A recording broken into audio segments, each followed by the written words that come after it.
वालेकुम स्टूडेंट्स। आज का हमारा टॉपिक है मैन्युफैक्चरिंग ऑफ यूरिया। तो सबसे पहले तो इसमें हम यूरिया की प्रॉपर्टीज़ देखेंगे। तो यूरिया जो है वो एक नाइट्रोजिनस फर्टिलाइज़र है। नाइट्रोजिनस फर्टिलाइज़र इसको क्यों कहा जाता है भला?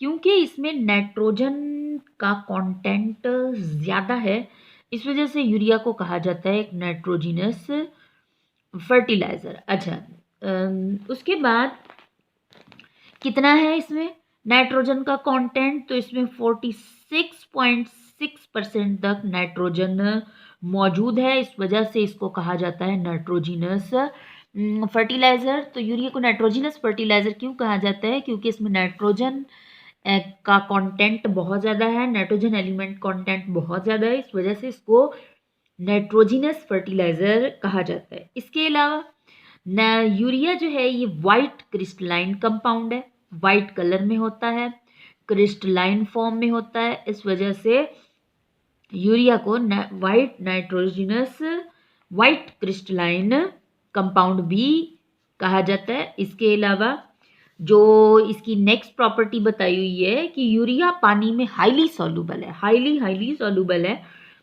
So the next property is urea is highly soluble in water. और उसके अलावा यूरिया को बहुत सारे केमिकल्स बनाने में इस्तेमाल किया जाता है।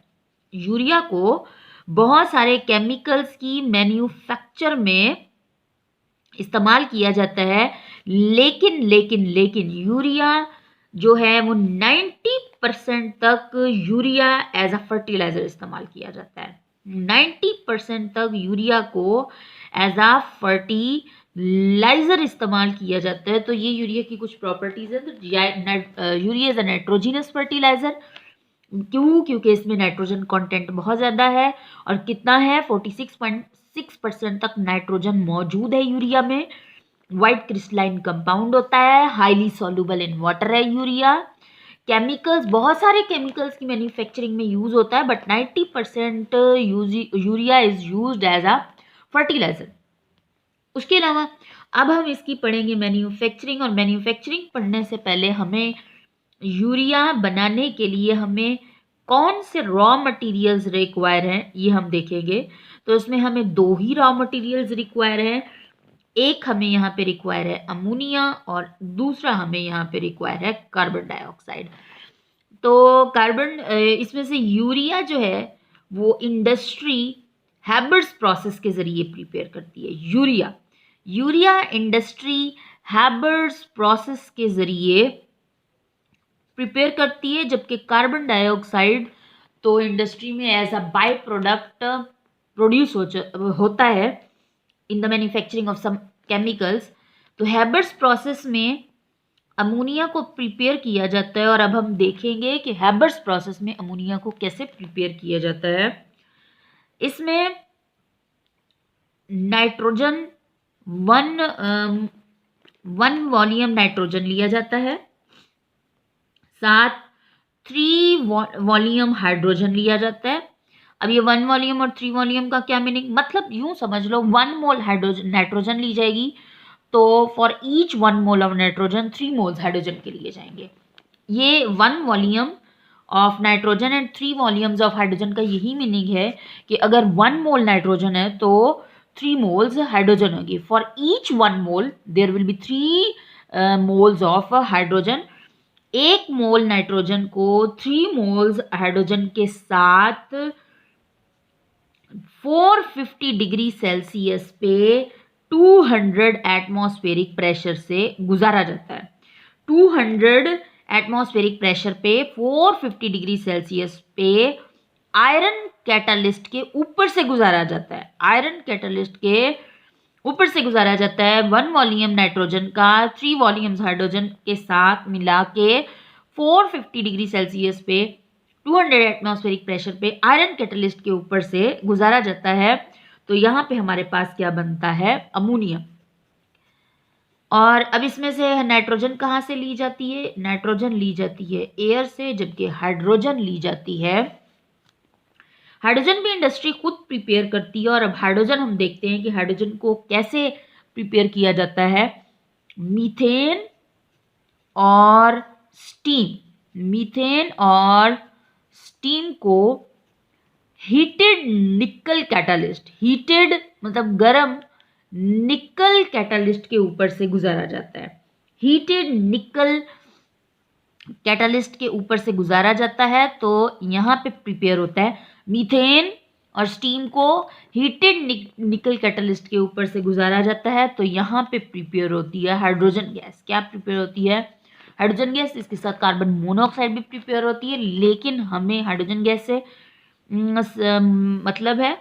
तो हमारे पास नाइट्रोजन कहाँ से आएगी? एयर से। हाइड्रोजन कहाँ से ली जाती है? हाइड्रोजन ली जाती है by passing methane and steam over heated निकल कैटालिस्ट के ऊपर से जब इसको गुजारा जाता है तो हमारे पास बनती है हाइड्रोजन। अब 1 मोल नाइट्रोजन का या 1 वॉल्यूम नाइट्रोजन को 3 वॉल्यूम हाइड्रोजन के साथ 450 टेम्परेचर पे 200 एटमॉस्फेरिक प्रेशर पे आयरन कैटालिस्ट के ऊपर से जब गुजारा जाता है तो हमारे पास क्या बनता है? अमोनिया।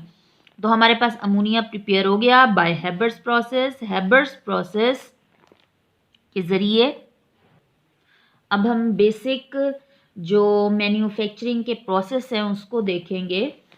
तो प्रोसेसेस देखने लगे हैं हम। इसमें सबसे पहले हमारे पास फर्स्ट प्रोसेस क्या है? सबसे पहले तो करवाया जाता है अमोनिया और कार्बन डाइऑक्साइड का रिएक्शन फर्स्ट स्टेप में। तो फर्स्ट स्टेप का नाम क्या है? Reaction of ammonia and carbon dioxide. Reaction of ammonia and carbon dioxide. तो इस स्टेप में कार्बन डाइऑक्साइड और अमोनिया के बीच रिएक्शन करवाया जाता है, और ये जिस चैम्बर में करवाया जाता है, हम साथ साथ फ्लोशीट डायग्राम भी बनाते जाएंगे। सबसे पहले जो है वो आता है रिएक्शन चैम्बर फ्लोशीट में। रिएक्शन चैम्बर, इसमें क्या करवाया जाता है? अमोनिया और कार्बन डाइऑक्साइड के बीच रिएक्शन करवाया जाता है फर्स्ट स्टेप में। इस वजह से जिस फर्स्ट स्टेप के लिए जो चैम्बर यूज होता है उस चैम्बर को कहते हैं रिएक्शन चैम्बर। रिएक्शन चैम्बर, इसमें क्या किया जाता है कि लिक्विड अमोनिया को एक साइड से इंसर्ट किया जाता है, एक साइड से चैम्बर के अंदर लिक्विड अमोनिया को इंसर्ट किया जाता है, और नीचे से कार्बन डाइऑक्साइड गैस को हमें 2 ही रॉ मटेरियल चाहिए, अमोनिया और कार्बन डाइऑक्साइड। लिक्विड अमोनिया को साइड से एंटर किया जाता है और कार्बन डाइऑक्साइड गैस को नीचे से हाई प्रेशर पे जब लिक्विड अमोनिया के अंदर से गुजारते हैं तो अमोनिया और कार्बन डाइऑक्साइड यहाँ पे कर जाते हैं रिएक्शन। अमोनिया और कार्बन डाइऑक्साइड यहाँ पे रिएक्शन करेंगे तो इसके रिजल्ट में यहाँ पे रिएक्शन चैम्बर में बनता है अमोनियम कार्बामेट। हाई प्रेशर पे कार्बन डाइऑक्साइड को लिक्विड अमोनिया के अंदर से रिएक्शन चैम्बर में गुजारा जाता है, तो लिक्विड अमोनिया कार्बन डाइऑक्साइड के साथ रिएक्शन करके कन्वर्ट हो जाता है अमोनियम कार्बामेट में। Ammonium carbamate. अब यहाँ पे ये तो है हमारा अमोनियम कार्बामेट का मोलेकुलर फार्मूला, अमोनियम। लेकिन अगर हम अमोनियम कार्बामेट का स्ट्रक्चरल फार्मूला ड्रॉ करें तो वो कुछ इस तरह होगा। ये कार्बन यहाँ सेंटर में, इसके साथ ये वाली ऑक्सीजन यहाँ पे कार्बन के साथ डबल बॉन्ड के थ्रू अटैच है, और इस साइड पे NH4 और इस साइड पे NH2। ये हमारा है अमोनियम कार्बामेट का स्ट्रक्चरल फार्मूला। अच्छा, उसके बाद हम सेकंड स्टेप पे जाएंगे। सेकंड स्टेप में यूरिया का चूंकि फॉर्मेशन होता है, इस वजह से सेकंड स्टेप को कहा जाता है यूरिया फॉर्मेशन। अब यूरिया फॉर्मेशन में क्या किया जाता है कि जो हमारा यहाँ पे हमारा बन गया अमोनियम कार्बामेट को नेक्स्ट चैम्बर में ले जाया जाता है, और नेक्स्ट चैम्बर को कहा जाता है अवेपोरेटर। अब इसको अवेपोरेटर क्यों कहा जाता है ये देखते हैं हम। क्योंकि यहाँ पे किया जाता है अमोनियम कार्बामेट को हीट। यहाँ पे यूरिया फॉर्मेशन जो है ये एवेपोरेटर चैम्बर में होती है और इसमें क्या किया जाता है, यूरिया को हीट किया जाता है। यूरिया को हीट किया जाता है। आप इसका मोलेकुलर फार्मूला भी लिख सकते हो, इसका स्ट्रक्चरल फार्मूला भी लिख सकते हो। मैंने जस्ट इसका स्ट्रक्चरल फार्मूला राइट किया है। इसको किया जाता है इसको हीट कैसे किया जाता है, इसको हीट किया जाता है स्टीम की मदद से। किसकी मदद से? स्टीम, नीचे से स्टीम एंटर की जाती है। स्टीम जस्ट हीट प्रोवाइड करने के लिए यहाँ पे यूज की जाती है। इसको जब हीट किया जाएगा तो यहाँ से ये अमोनियम कार्बामेट ब्रेक होगा और यहाँ से एक वाटर का मॉलिक्यूल निकलेगा। ब्रेक होगा और वाटर का एक मॉलिक्यूल निकलेगा। एक तो यहाँ से ये वाली ऑक्सीजन जाएगी और यहाँ जो 4 हाइड्रोजन हैं इसमें से 2 हाइड्रोजन जाएंगे और ये स्ट्रक्चर कुछ इस तरह से चेंज हो जाएगा, NH2। साथ यहाँ से जो 2 वाटर मॉलिक्यूल्स 1 ऑक्सीजन का एटम रिलीज होंगे वो मिलके बना लेंगे वाटर। तो अमोनियम कार्बामेट में से एक वाटर का मॉलिक्यूल निकला है। एक वाटर का मॉलिक्यूल जब निकलेगा तो ये कन्वर्ट हो जाएगा इनटू यूरिया। किसमें कन्वर्ट हो जाएगा? यूरिया में। अब इसको एवेपोरेटर चैम्बर क्यों कहा जाता है? क्योंकि यहाँ पे इसमें से वाटर का मॉलिक्यूल निकल रहा है ना, एक तरह से एवेपोरेशन हो रही है। एवेपोरेशन क्या है? वाटर के मॉलिक्यूल का निकलना, एवेपोरेट होना। इस वजह से इसको कहा जाता है एवेपोरेटर चैम्बर। इसमें अमोनियम कार्बामेट को किया जाता है heat with the help of steam. उसमें से वाटर का मॉलिक्यूल रिलीज होगा और अमोनियम कार्बामेट कन्वर्ट हो जाएगा यूरिया में। अब यूरिया में जब अमोनियम कार्बामेट कन्वर्ट होता है तो यहाँ पे एवेपोरेटर चैम्बर में जो हमारे पास अनरिएक्टेड अमोनिया, कार्बन डाइऑक्साइड और वाटर जो भी है,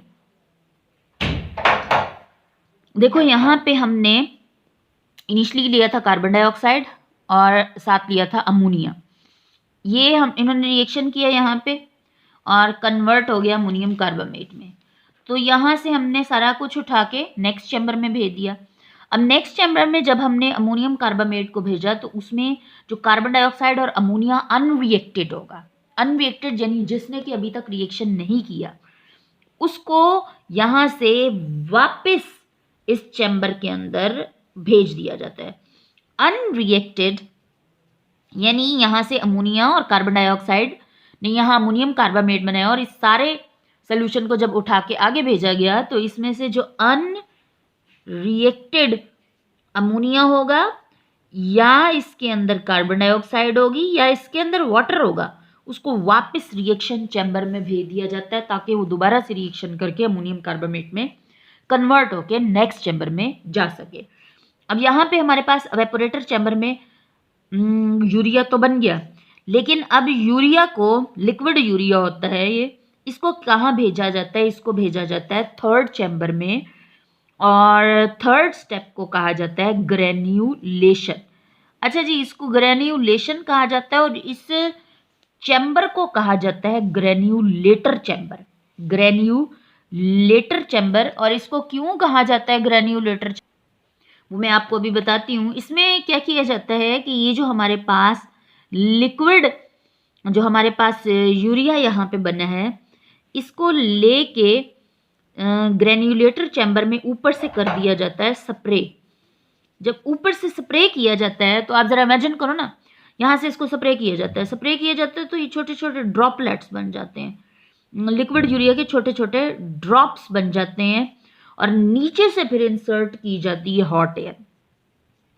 और जब लिक्विड जो हमारा यूरिया है वो उसके ड्रॉपलेट्स नीचे को मूव करते हैं और हॉट एयर जब ऊपर को मूव करती है तो वो उस लिक्विड यूरिया में से मौजूद वाटर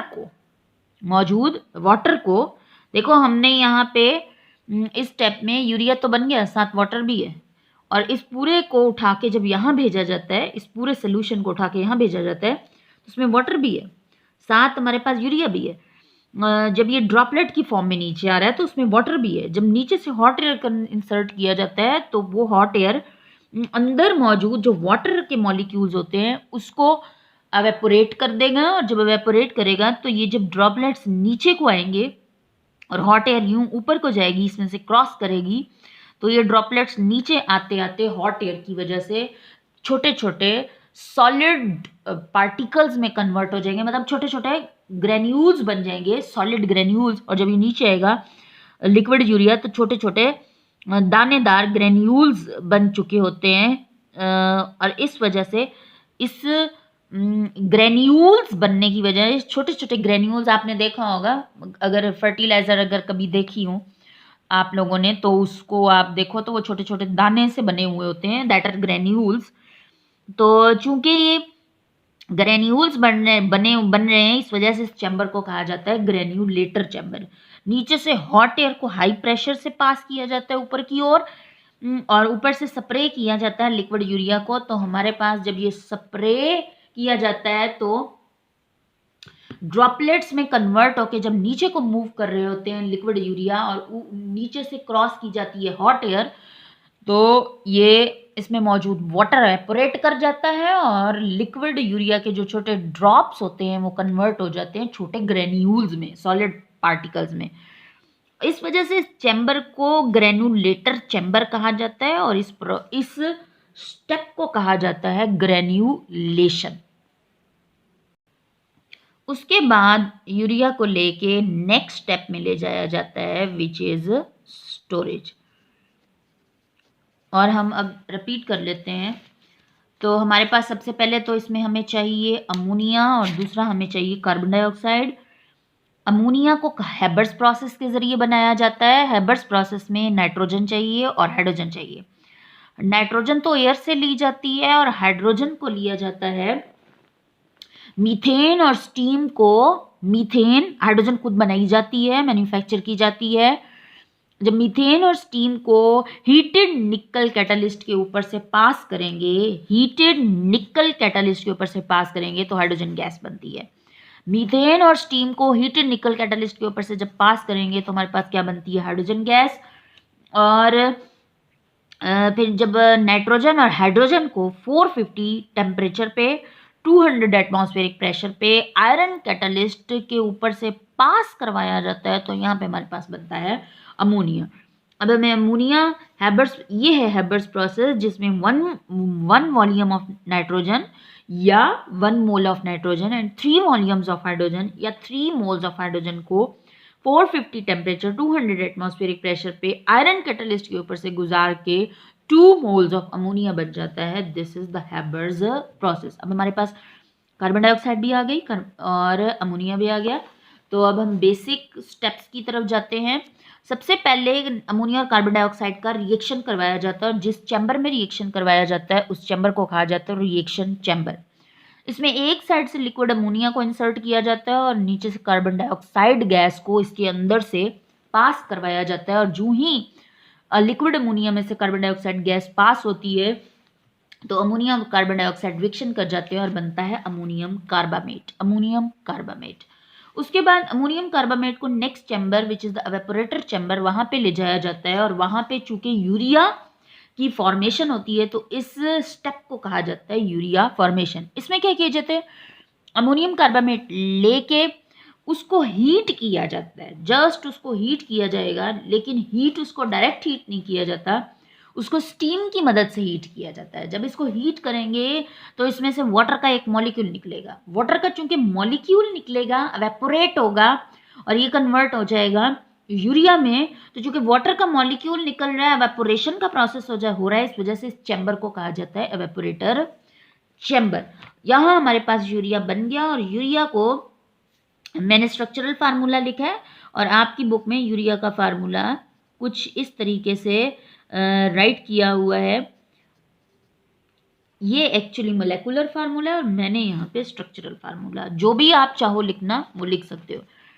उसके बाद इस लिक्विड यूरिया को थर्ड स्टेप में ले जाया जाता है विच इज ग्रेनुलेशन, और ये जिस चैम्बर में करवाई जाती है ग्रेनुलेशन उस चैम्बर को कहा जाता है ग्रेनुलेटर, जिसमें ऊपर से स्प्रे किया जाता है, और जब ये ड्रॉपलेट्स की स्प्रे करेंगे तो यूरिया ड्रॉपलेट्स की फॉर्म में नीचे आएगी, और नीचे से हॉट एयर को जब हाई प्रेशर पे इंसर्ट किया जाता है। तो हॉट एयर जब ऊपर की ओर जाएगी और स्प्रे के जो स्प्रे करने के बाद जो लिक्विड यूरिया के ड्रॉपलेट्स हैं वो जब नीचे को मूव करेंगे तो ये उसमें से वाटर उसमें मौजूद वाटर को अवेपोरेट कर देंगे। देखो हमने यहाँ से पूरा का पूरा जो हमारा सोल्यूशन है उठा के यहाँ पे भेज दिया, उसमें यूरिया भी है और वाटर भी है, वही ड्रॉपलेट्स बन के आ रहा है। अगर वो ड्रॉपलेट्स बन के आ रहा है तो हॉट एयर जब यहाँ से क्रॉस करेगी इसको तो इसमें मौजूद वाटर को कर देगी अवेपोरेट। वाटर अवेपोरेट हो जाएगा, हमारे पास सिर्फ यूरिया के छोटे छोटे एट द एंड छोटे छोटे ग्रेन्यूल्स बन के मिलेंगे। और उन ग्रेन्यूल्स चूंकि बन रहे हैं इस वजह से इस चैम्बर को कहा जाता है ग्रेनुलेटर चैम्बर और स्टेप को कहा जाता है ग्रेनुलेशन। उसके बाद हम देखते हैं importance and status of urea.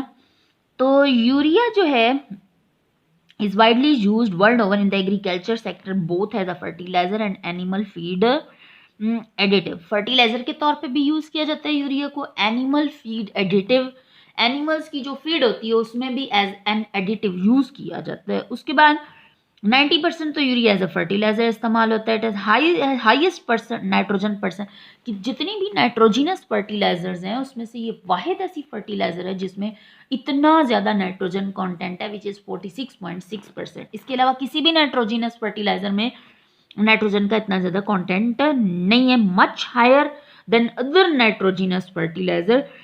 It is harmless and is useful for all the types of crops and soil. Non toxic है, नॉन एक्सप्लोजिव है, देर कैन, और इसको चूंकि ये नॉन टॉक्सिक है, नॉन एक्सप्लोजिव है, इस वजह से यूरिया को सेव करने बहुत आसान है।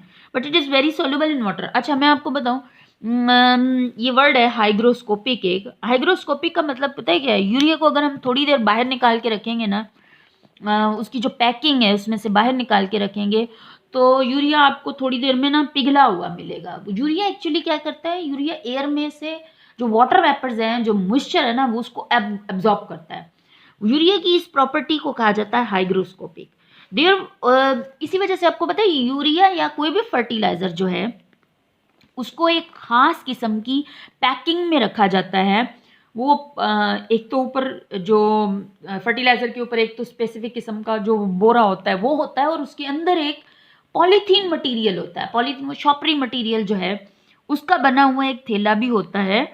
वो क्यों होता है? ताकि ये एयर में से मॉइस्चर को एब्जॉर्ब ना कर सके और वैसे ही सेफ रहे।